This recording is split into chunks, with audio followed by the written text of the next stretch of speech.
In this video, I will show you how to pay with Trustly. So simply first of all visit trustly.com.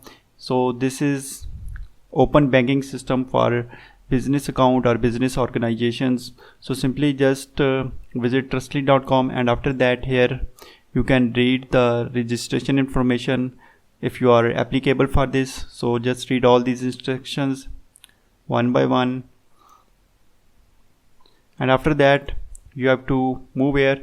So in order to register with Trustly, you must have your business organizations and all the details. So simply just enter your business email here, and after that enter your first name, last name, enter your company, and enter your company website. So here you have to select the industry, job title. After that enter your cell phone number here. So select your country here, and add your annual turnover here. So after that click on submit.